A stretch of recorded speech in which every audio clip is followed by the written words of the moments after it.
is called, what's it called, Damayanti? His ISKCON branch. As we'll see in this lesson, Srila Prabhupada's ISKCON is a branch of the Gaudiya Sampradaya started by Sri Chaitanya Mahaprabhu, who appeared under a neem tree. Oh, the screen is, what's going on here? Can you try and go to the next one? If it works. Oh. Okay, it's just that one slide. Oh no, it's gone. When in doubt, reboot. As soon as I saw this slide, I pulled it off Google Images. I knew I'd been there. Has anybody, have you been to the yoga pit? Yeah. I think they've changed it now. That's what I heard anyway. All right.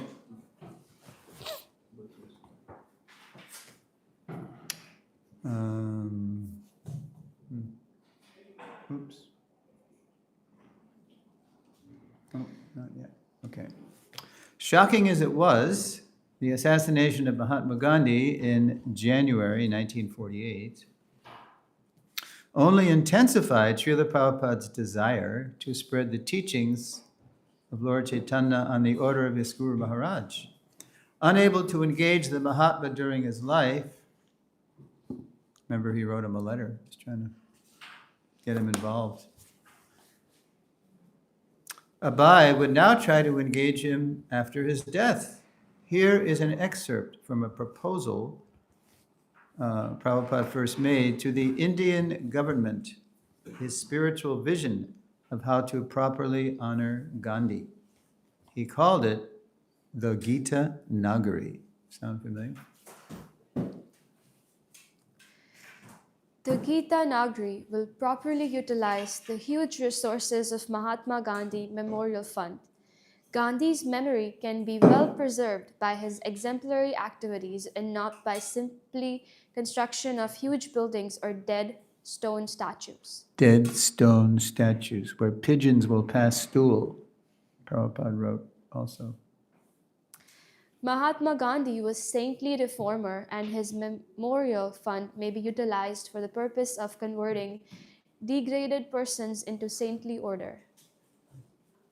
Prabhupada urged the fund's director to, quote, keep in motion Gandhi's spiritual movements, unquote, namely his prayerful recitation of sacred sounds, his restoration of deities to temples, his recognition of everyone as a Harijan, a person of God, and his ideal of a spiritually harmonious society. Quote, the above fourfold Gandhi movements, he wrote, if done in an organized scientific way, supported by all the authentic scriptures of all religions, will bring in that tranquility of peace and a respite from all harshness and bitterness of the present world, which we have longed for till now. So, Prabhupada he's writing the Indian government. This is a letter to Sardar Patel, the deputy prime minister, and he's saying, look, don't just, build something that it'll just be forgotten, it'll just be a relic from the past. I can show you how to properly honor Gandhi by making a community, which Prabhupada called Gita Nagari, which we have now in ISKCON, based on the teachings of Gandhi's, the book he said was his big inspiration, the Bhagavad Gita, even though he didn't know the Gita as it is. So you can see how Prabhupada's trying to get something going here. He's trying to interest the Indian government in spiritual revolution.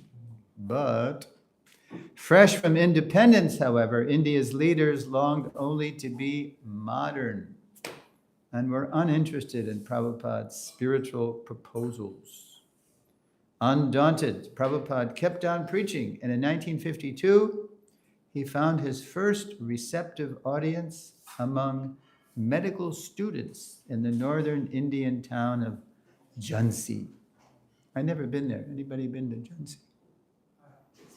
You? Yeah? No. It's, I mean, even then it was smaller. But there was a medical college there, Ayurvedic medical college. One of the students was able to connect him with a pious estate executor who let him use the estate's properties and buildings to teach and to reframe his mission as, quote, the League of Devotees. So, yeah, so Prabhupada went to Jhansi, and he saw some buildings that weren't being used, and he approached the supervisor of the estate. It was an estate of some people who had long ago died, and the man liked sadhus, so he said, nobody's using this place. So why don't you use it? It was several buildings, and so Prabhupada said, okay, we got interested students at this Ayurvedic medical college. We got buildings. Something's happening here, So Prabhupada wanted to maybe start his movement there. Encouraged by the students' interest in his classes, on May 16th, 1953, that's where this painting is depicting, Prabhupada held a grand opening for the League, announcing its spiritual purposes in a prospectus he handed out to the guests in attendance. Prabhupada was trying to interest people in investing in the League. You should support this. This is India's treasure, spiritual culture. The League's first aim foreshadowed, it predicted what would become ISKCON's first aim. So listen to this. Prabhupada is presenting the League here. To propagate spiritual knowledge systematically for checking the imbalance of life, to the whole race of India and the world over, with a view to educate the people in general in techniques of spiritual life as the basis for balanced psychic and biological developments of the human race, and thereby achieve real unity and peace of contending elements of the present world. Yeah, this was kind of like a first draft of the purposes of ISKCON. And even those 7 purposes that Prabhupada listed when ISKCON was incorporated in '66, they are just short form versions of an earlier document. If you have the database and you look on legal documents, and then you look in July 7th, just 6 days before the incorporation of ISKCON documents, you'll see something called Constitution of Association. And it reads more like this, but broader and kind of deeper version of that. Around the same time, Prabhupada ran an ad in Jhansi's newspaper. This is a great example of Prabhupada. Prabhupada said, I never thought small. So here he is. He's putting a want ad in the newspaper for people who want to join a spiritual revolution. Right? Okay, there we go. There's a League of Devotees. Prabhupada had somebody put that on the wall, and then read that. Wanted candidates from any nationality to qualify themselves as real Brahmins for preaching the teachings of Bhagavad Gita for all practical purposes throughout the whole world. Deserving candidates will be provided with free boarding and lodging. Apply, A.C. Bhaktivedanta, founder and secretary of the League of Devotees. So this ad and other League of Devotees literature was found later. Hari Shari found some things in an old trunk in Prabhupada's rooms in Vrindavan. And he saw this. And so he said, and nobody knew about the League of Devotees at ISKCON then. Prabhupada hadn't mentioned it. So Hari Shari said, Prabhupada, you had a movement in India before you came to America? League of Devotees? What's this? Who was in it? And then Prabhupada said, oh, it was just me. Trying to promote it, you know, he was trying to get something going. But nobody really joined. Actually, Prabhupada did initiate one disciple there, if you might know. Acharya Prabhu. Yeah, Prabhakar Mishra became Acharya Prabhakar, and he was a Sanskritist, and he actually did some service for Prabhupada in India. He got Prabhupada some engagements in Bombay later to address a some Sanskritists. Anyway, but he didn't follow Prabhupada to America. He just stayed in India. The peace that the League of Nations had failed to bring after World War I, and that the United Nations would also fail to deliver after World War II, the League of Devotees would now bring through systematic spiritual education. This is Prabhupada's vision. The events that would compel Prabhupada to eventually set aside the League, leave his family, accept the renounced order of life, and finally journey alone to the West have been well documented in Srila Prabhupada Lilamrita. What concerns us here is how Prabhupada finally established his mission as ISKCON, the International Society for Krishna Consciousness, and rapidly developed its various aspects. So, yeah, the League of Devotees just become like the Gita Nagari, like his Gita Nagari scheme. And they were just ideas he had that he was trying to develop. How am I going to do this mission? And he tried to do it in India, but people weren't interested. So he took his spiritual master's order to heart and he went to the West. A branch of Lord Chaitanya's movement. During his first year in the West, the Lord revealed to Prabhupada he would have to start a fresh branch of the Gaudiya Sampradaya. Indeed, in his commentary to the Sri Chaitanya Chaitamrita Adi Lila 1273, Prabhupada identifies ISKCON as a, quote, branch of the Bhakti Kalpataru, Lord Chaitanya's desire tree of devotional service. So there's Lord Chaitanya. He's the trunk of the tree. He is watering it. He wants to distribute the fruits. He says he needs help, so everybody help him distribute the fruits. So, though but a branch, Prabhupada's mission carries the spiritual power to transplant the, quote, tree of love of Godhead worldwide. Prabhupada memorably begged for that empowerment in the next to last verse of the poem he wrote the day he landed in America. And famous Markine Bhagavat Dharma, teaching Krishna consciousness in America. And the second to last stanza translates, quote, "O Lord, I am just like a puppet in your hands. So if you've brought me here to dance, then make me dance. Make me dance, O Lord, make me dance as you like." Okay. All right. Anybody know where Prabhupada is there? Probably seen it before. It's in New York. Yeah? You know where he is? He's standing, see, there's the storefront was 26 2nd Avenue, right? And then if you exited the storefront, not from the front, but out a side door and turn right, you would emerge into a courtyard that was between the storefront and the apartment building where Prabhupada lived in number 2C.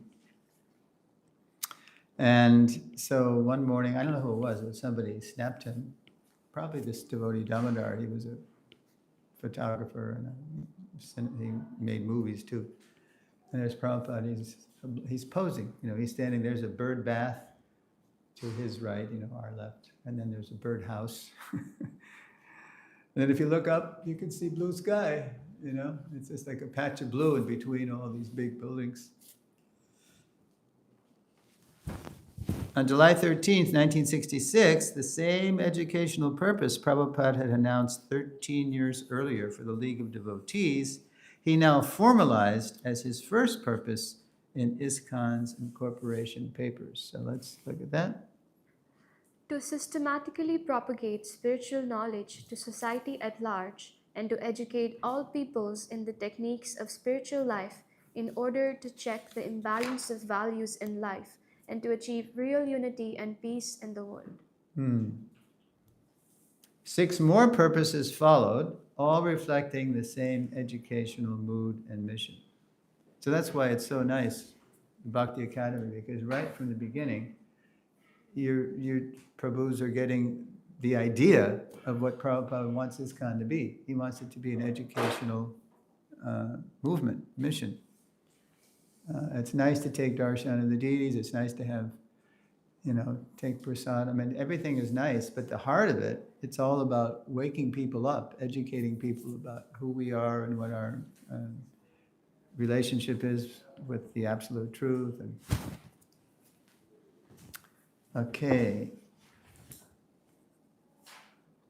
Famous BTG cover.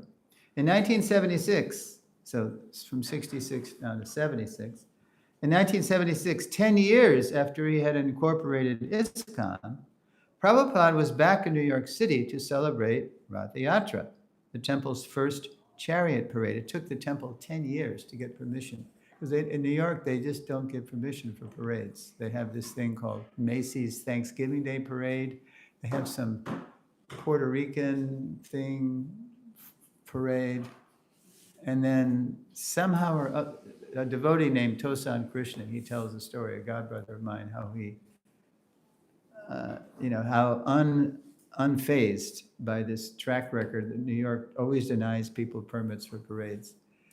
He told the story of how he went, and he went through many departments, and finally he got to the place where somebody actually was authorized to give permission. And he went in the guy's room, and this is after all the other secretaries had said, "You'll never get it. They don't do it." And then the guy went in, or Tosan went in, and he just presented his proposal for the parade.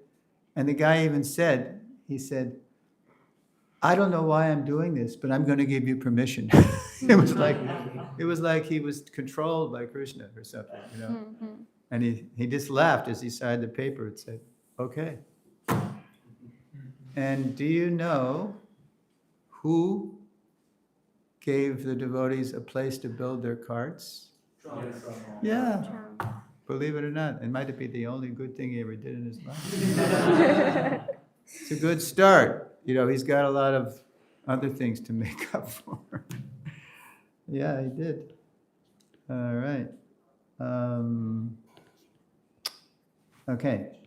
So who's on the cover of who's leading the parade there? Jayananda Prabhu. And nobody knew it, but he already had the leukemia that would take his life, and he's in excruciating pain. And we know this because another godbrother, Keshava Bharati Maharaj, from San Francisco, which is where Jayananda joined in 67. Although he's from Ohio, he went to Ohio State. He was a mechanical engineer, so he knew how to build things. So I think the night before the parade, Keshava Bharati was in the ashram. Let's see, they were in the 55th Street Temple by then. And so he gets up in the middle of the night to answer the call of nature. And then he's going to the back, and all of a sudden he sees Jayananda in the hallway, and Jayananda's crawling to the bathroom. So Keshava Bharati says, "Jayananda, what's going on?" And Jayananda didn't answer him. But Keshava Bharati knew him, so he just badgered him. He pestered him, and he said, "You got to tell me, Jayananda, what's going on," because he could see something was wrong health-wise with Jayananda. So Jayananda said, "Okay, I'll tell you if you promise not to tell anybody." And then he lifted up his arms, and there are these tumors under his arms. He had cancer of the blood. And so immediately Keshava Bharati said, "Jayananda, we got to get you to a doctor right away." And Jayananda said, "You promised. Don't tell, you're not going to tell anybody, right?" So Keshwabhai said, okay, but after the parade, immediately. So right after the, after the parade, after he was, so when he was in such ecstasy, he was just completely transcending the pain and the weakness, and the exhaustion and everything. And he's just, because Prabhupada's on the cart. Let's see, is it? No, that's Jagannath's cart. Prabhupada always rode on the middle cart, Subhadra's cart. But he was leading the parade, because Jagannath's cart is first. So, all right. So anyway, Prabhupada's back in New York 10 years later. Yeah,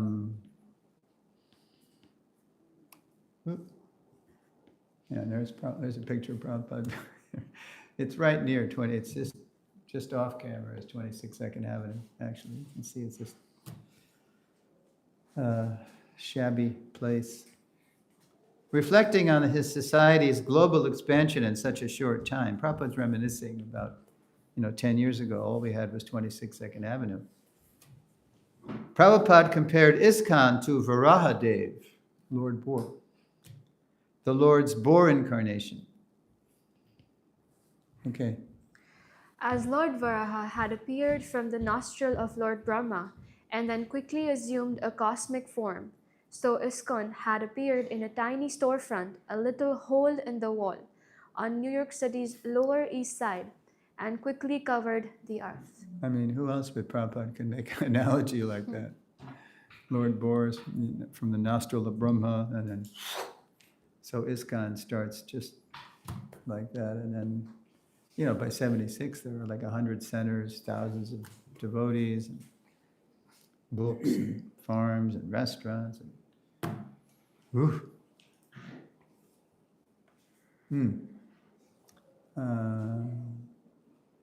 It had done so, it had expanded like this, because Prabhupada had been utterly and absolutely surrendered to Krishna's plan, whose aspects he had been pondering since the 1940s. So the rest of the lesson, we're going to look at 4 aspects of ISKCON that Prabhupada manifested differently in different times and places, according to the time, the place, the people. The first aspect I call holy names and holy books.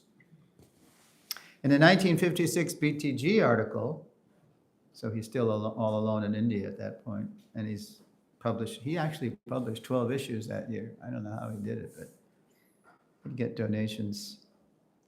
In a 1956 Back to Godhead article highlighting the importance of absorption in sacred sound, Prabhupada wrote, and Prabhupada, because people still, and to this day still do, it was like 8 years since Gandhi's assassination, so he was still referring to Gandhi, and he was revealing Prabhupada, his spiritual revolution, but still connecting it to Gandhi, whom people knew and still revered.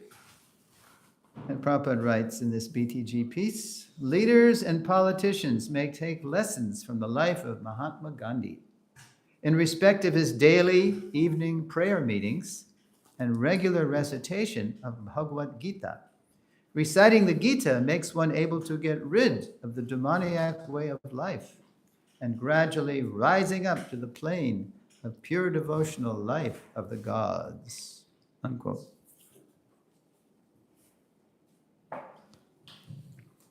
Launching ISKCON in 1966, Prabhupada was the exemplar, a great example, of ecstatic devotion.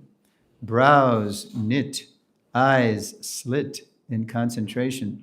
Swamiji led his first followers in chanting Hare Krishna for hours together, inside the storefront that first summer, then outside in nearby parks that fall.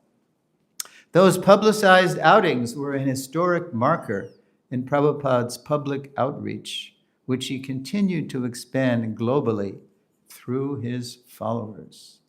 Back at the storefront, he would hold Bhagavad Gita classes every Monday, Wednesday, and Friday evening at 7 p.m. Since Prabhupada had not finished translating his Bhagavad Gita as it is, he used the version of a famous impersonalist whose commentary Prabhupada exposed as misleading speculation. Not until late 1968 would his own As It Is edition appear, especially for his followers. Till that time, Prabhupada himself was the main focus. The holy names and holy books issuing from one holy man. Prabhupada was everything. Oh no. Sorry. Okay. What are we going to do? Oh, just go ahead. Start again from there.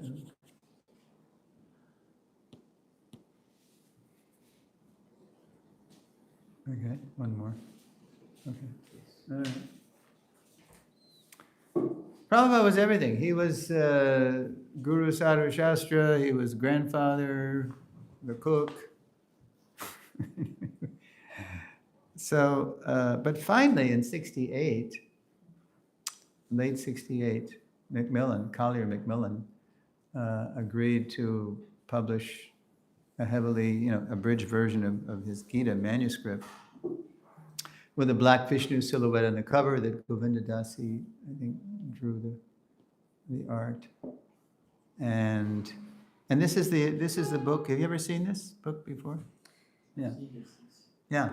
I think the BBT does reprints of this now as kind of a vintage item, This is the Gita that made me a devotee in Toronto when I came, in the spring of 70. This is what I read.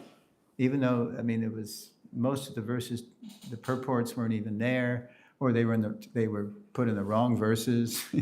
But enough of Prabhupada's potency, Krishna and Prabhupada's potency shone through that I thought, wow, this is it. This is what I was looking for. I didn't find in university. I'm not joining the U.S. Army, I'm joining Prabhupada's army. Which I did a few months later in Boston. To impress upon his followers their responsibility to continue spreading Krishna's teachings after he was gone, Prabhupada had them start an American edition of Back to Godhead. So in India, it was just very simple. But in America, well, there's the first one's on the left, the first few. They were just rolling off old mimeograph machines at first. Have you ever heard of that? Mimeograph machine? This is an old technology from the 60s. Just crank. I can't even describe how it works, but something comes out of a roller and it just flops on the table, and then devotees were collating the pages and stapling them, and that's what they were handing out in Harinam, for donations. And then by the end of the decade, that's I think October 69 issue, they had learned how to make a pretty nice, colorful magazine. Rolling off old mimeograph machines at first, by the end of the decade, BTG had become a colorful magazine, whose copies ISKCON devotees would offer people gathered round their street chanting parties. These were the infant days of the literature distribution that would become a hallmark of Prabhupada's movement. When I joined in the summer of 70 in Boston, Prabhupada had published the Krishna book and also teachings of Lord Chaitanya, but we didn't know how to distribute books yet. We could distribute BTGs, that seemed a little more simple, a magazine. And when I was brand new in Boston that summer, Giriraj Brahmachari at the time, he was the biggest collector. We would what we would do is we'd sing like at Boston Commons, Cambridge Commons, Harvard Square, different places where people gathered, and so we would do a whole Harinam. That's all we did. We did Harinam in shifts. The press people we had ISKCON press. They would go out. We would the new people, and then we. Maybe chant for 20 minutes to a half hour until a lot of people gathered. And then we would stop, and then one of us would step out and start addressing the crowd about what we're doing, because we were brand new. People didn't know us. And then while he was doing that, somebody was doing that, and Giriraj and a few other brave souls would go around with a conch in one hand and a stack of BTGs in this arm. And they would asked the people if they'd like a copy, and I think they were, they were only 25 cents or some 50 cents. And so people would put their donations in the conch. That was the collection bag, the conch, and this was the BTG. And then Giriraj was the biggest collector. Sometimes he'd come back and he would have distributed 30 back to Godheads, and we went, wow, Prabhu, you're empowered. And he might have collected maybe $30. Oh, this is our income. We were dirt poor, That's why we didn't, we lived so austerely because we didn't have any money. So that was the program that summer in Boston. Where am I? Okay.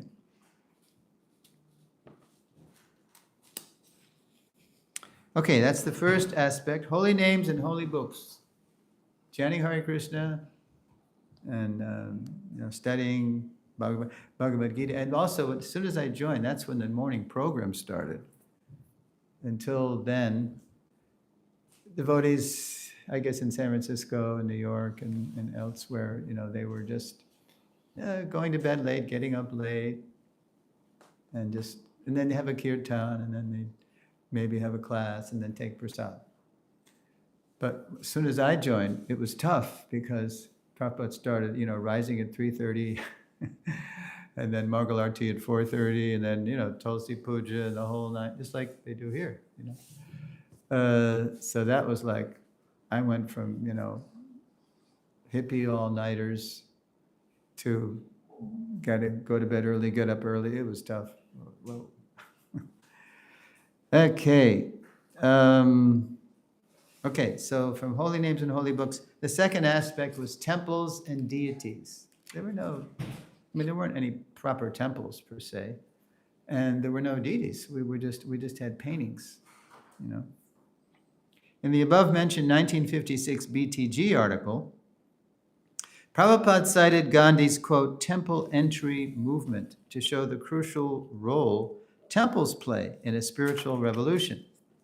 Though Gandhi was known as a, quote, politician among saints, Prabhupada praised him for trying to restore the deity forms of Krishna to temples vandalized by Hindu-Muslim violence. Unfortunately, he wrote, the temples have become rendezvous of demoniac dance, so many plague spots for preaching atheism. So for years when I would read that, I didn't know what Prabhupada meant. I knew they weren't doing rock and roll dancing in India yet, in the 50s. But when I was in South Bangalore, a few years, let's see, when was that? Maybe in 2018. I confessed that I was mystified by that phrase. And so one South Indian devotee said, oh, Prabhu, I know what Prabhupada means there. Because in India we experience this. When people, Sahajas, they come into the temple and they pretend they're gopis and they do these grotesque, gestures and expressions, and they try to pretend they're gopis in a rasa dance or something. So that's demoniac. Hence, Prabhupada's proposal to regenerate the temples as centers of spiritual education. During ISKCON's launch a decade later, as Prabhupada's raw recruits became practiced to chant Hare Krishna and hear Bhagavad Gita, worshipable images often appeared first as devotional paintings. The first worshipable image was painted by, there was a devotee, Harvey Cohen, who became the first Haridas. But that wasn't I don't know if you've ever seen a picture in a movie, this Happiness on Second Avenue. You ever seen this film? And Prabhupada's in the film, and because it was filmed by CBS TV, the local WCBS TV New York, the flagship station of CBS. And the whole film starts with, it's an evening news report, like a feature. And you see this guy, Reed Collins, the whole report starts with, Hare Krishna, Krishna Krishna, Hare Hare, Hare Rama, Rama, Rama, Hari, Hari. That's how he started. He chants the full mantra. And then he pans into Prabhupada, and Prabhupada is saying, he had just finished a kirtan, and he's saying Prema Dvani prayers. And then behind Prabhupada just sitting on a raised dais. There was no vyasasanas. And behind him, there's a painting of Radha and Krishna. And I think maybe some cows are there or whatever. That was done by Harvey Cohen. But he never really lived in a temple. He was an independent artist.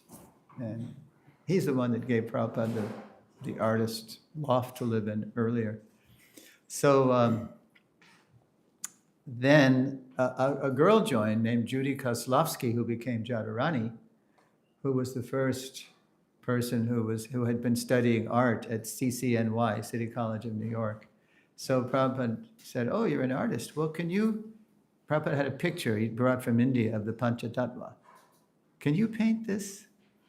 Lord Chaitanya and his associates. So she did. And that became the first image that Prabhupada let the devotees worship. So, worshipable images often appeared first as devotional paintings in low-rent storefronts, then later as imported sacred statues who came to bless former churches. This is a former church, right? So that didn't happen usually until the 70s, but there was one exception to that. Very early in 1967, deities appeared in San Francisco.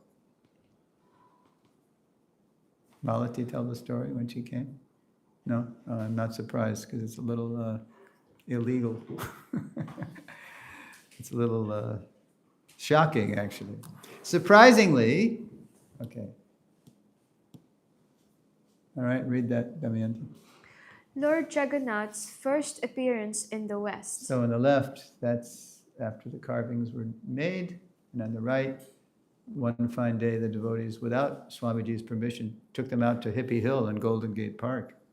And Prabhupada saw that, and he just sort of didn't say anything. And then later on, he said, actually, you don't take Lord Jagannath out of the temple except once a year in a parade. You don't just bring him out like a, souvenir or something and show the hippies. But anyway, here's what happened. How these came to be carved. Surprisingly, homemade forms appeared right away in the first San Francisco temple, a storefront in the heart of America's counterculture. So Prabhupada followed the counterculture trail from the Lower East Side of New York out to the Haight-Ashbury in San Francisco, where it was the summer of love and psychedelics and hippies and just wild stuff was going on.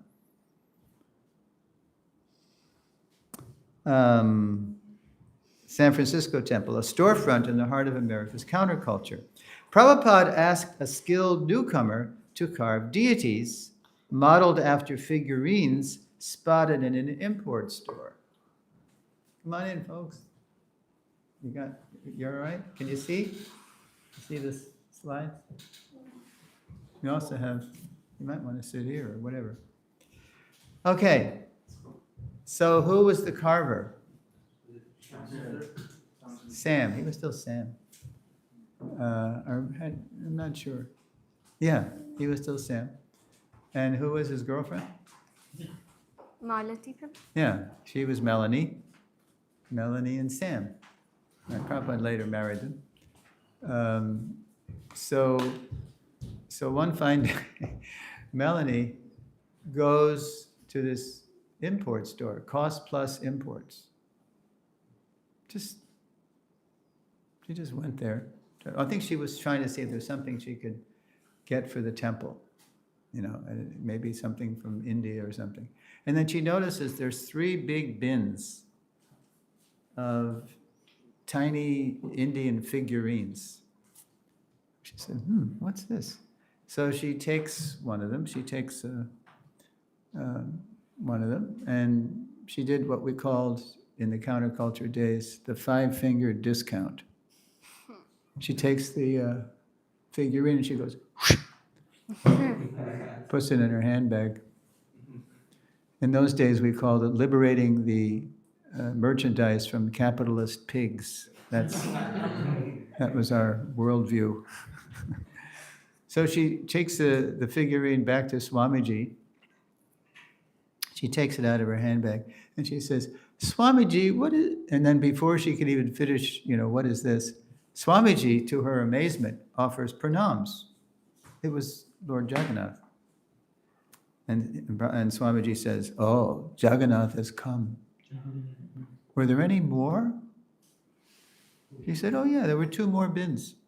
So she goes back to Cost Plus.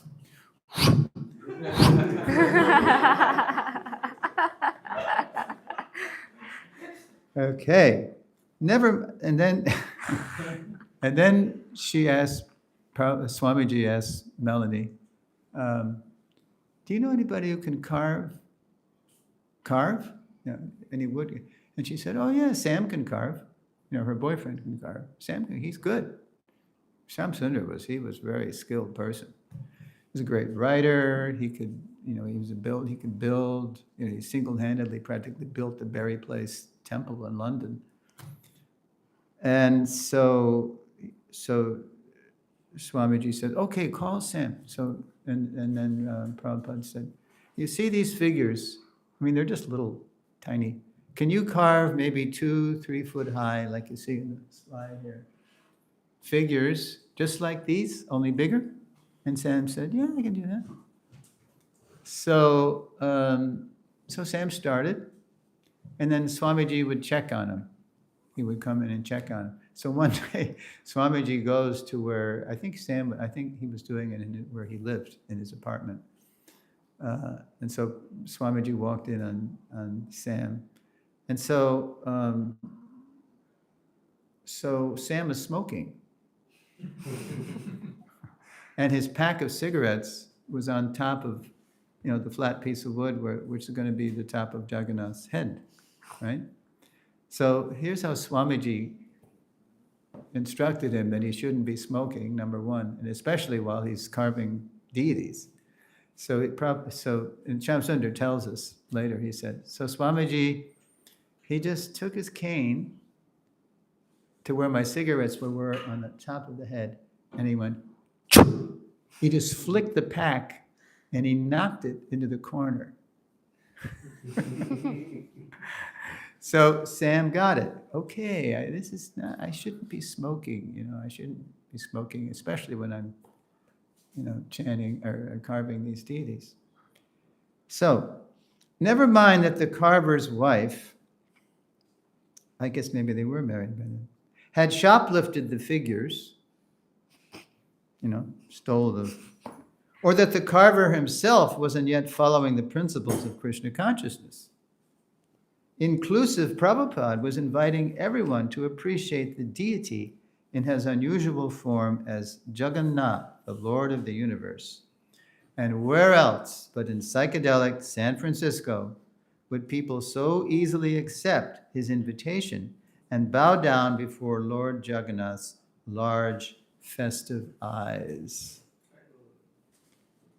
This is the perfect place to introduce deity worship when anything went. Now, the hippies would come to the temple. You see them, hippies and devotees. It's hard to distinguish the hippies from the devotees, actually. And because Galen Ginsberg, their poetic leader, had already told them, look, if you're having a bad trip, what you do upon re-entry is you stabilize yourself upon re-entry at Swami Bhaktivedanta's space station. He called it the temple of Swami Bhaktivedanta's space station on Frederick Street. So they did. They used to come in all, tripped out, and then they'd get centered, and the drug would wear off, and then the devotees would feed them, and they made a lot of devotees that way, actually. So the hippies, they liked the devotees because the devotees fed them, and the place was peaceful, and it was just chaos out in the streets with all the the drugs and there was a lot of protests going on, violence against the Vietnam War and everything. So So what do I say here? Oh yeah, so sometimes they liked the devotees, so they would come in, and so one day these deities appeared. There were no, after Sam finished, then there was a big altar, and there were deities, and so they would ask the devotees, "Hey man, who's that?" "Oh, that's Jagannath, Baladev, and Subhadra." "Who's that, man?" "Oh, well, Lord Jagannath, he's God." "Far out, man." And then they saw the devotees bowing down, so they did too. So, Prabhupada was thus able to slip deities past the modern iconoclasts. Iconoclast means people who break idols, people who say this is idol worship, this is wrong, this is blasphemous. Past the modern iconoclasts and introduce them to people outside India. The descendants of Abraham, who, if you look at the Old Testament, Abraham is the source of Judaism, Christianity, and Islam. And they all are against, worshiping images. The descendants of Abraham would never be the same, because most of Prabhupada's followers, they came from some background that was Jewish or Christian, and then later even Muslim. So Prabhupada just slipped it right in there in the Haight-Ashbury in '67, when no one was looking but the hippies, and the hippies, they didn't care. Anything went. Far up, God, Okay, so that's temples and deities. Another aspect of Prabhupada's mission is, I call, initiation and congregation. In a 1949 letter to Indian Deputy Prime Minister Dr. Sardar Patel, Prabhupada wrote, quote, "The third item is to take up the Harijan movement. This movement is, in the real sense, a spiritual initiation movement. And this should be organized in such a manner that people all over the world may take interest in it," unquote. The, quote, Harijan movement was Gandhi's attempt to allow everyone into the temples, not just the higher castes, by declaring everyone a Harijan, a person of God. That's true, Prabhupada noted, but in order for everyone to become fit to associate with the Lord, the Harijans must be initiated into a restorative path. And so let's look at that. And there's Prabhupada initiating a person. I don't know if I've met her. I've heard it's my god sister Kaushalya, but it doesn't look like her. Anyway, Damayanti? Initiation. Read that. Oh, what's going on? Are we frozen again? Yeah, here we go.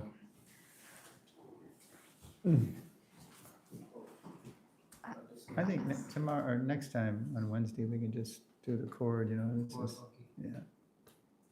Meanwhile, we're doing that, Prabhu. The first picture of the Tattva, is it still there? In 26, 2nd Avenue. Yeah? It's still there? Oh, you're asking me. Oh. Yeah. Okay. Because I do learn things from my audience sometimes. No, it's not there, but I'm trying to think where it is. If Jadharani has it. She lives down in Florida now. Or I think somebody told me who has it. Some devotee has it. It's like a memento, right? It's a collector's item. I mean, it's, rare. Okay, so let's, okay, yeah. Sanatan Goswami says that as bell metal can turn to gold when mixed with mercury in a chemical process, so by the bona fide diksha or initiation method, anyone can become a Vaishnava. One should take initiation from a bona fide spiritual master coming in the disciplic succession. Initiated devotees would gradually become the core of a wider congregation, whose evolution would vary from country to country. So, in America, we didn't develop congregations till after Prabhupada left. But in India, it happened pretty early because of what happened in India, so I'll tell you that now. When Prabhupada brought his first Western disciples to India, for example, they were the talk of the nation. Wow, white sadhus? Prabhupada knew that we'd be a novelty. Prabhupada called us his dancing white elephants. Why would materially successful Westerners give up everything to dance and sing Hare Krishna in the streets? So they were asking Prabhupada that, and Prabhupada would say, you want to imitate Westerners? Prabhupada would chide his countrymen, then imitate these Westerners. They are fed up with so-called modern civilization, unquote. Rather, the material advancement of the Western countries and the spiritual assets of India should combine for the elevation of all human society. Concerned that Indians might come to see the Western devotees as mere performers, like dancing white elephants, some observers were already dismissing them as, quote, spiritual hippies, or even CIA spies. Some journalist from the Hindustan Times in Delhi said that these can't be really, I mean, we never heard of this, white sadhus, this is ridiculous. So he was speculating that the CIA had paid off Prabhupada to bring spies into India to try to turn India more toward the West, because India was trying to be a neutral country during the Cold War between the Soviets and the West. India was trying to be neutral. So seeing that there was some skepticism or doubt about the devotees singing and dancing in India, Prabhupada temporarily suspended their street chanting and engaged them in a new program, life membership. For supporting ISKCON, well-established members would receive whatever publications and accommodations the society could offer them. Such respectable people would become ISKCON's first congregational members, as well as invaluable allies in the struggle to establish Prabhupada's movement in India. So Prabhupada, he would take the devotees because he was very respected. He had given his Bhagavatams to Shastri at the government house in India, the second prime minister. And he was respected as a sadhu, a scholar. So he could talk to respectable people. So he was taking the devotees to show them how to preach to influential people in business and government. Yeah. So they became the first congregational members, and they really did help the devotees when going got tough, like in Juhu and Bombay and in Calcutta and in Delhi. In the West, where people in general often regard Krishna consciousness as, quote, foreign, the congregation has taken more time to develop. Initially living and trained inside temples, Prabhupada's first Western followers have since spread out into the community. Now it is a congregational movement, even in the West. Working and raising families to become congregational members themselves. The Indian diaspora, that word diaspora means the dispersion of people from one place. And the rise of yoga culture worldwide have also helped turn ISKCON into a congregational movement. To move the Hare Krishna movement from the margin to the mainstream, and we're still relatively small, except in India, we're pretty influential. Prabhupada identified a fourth aspect his followers still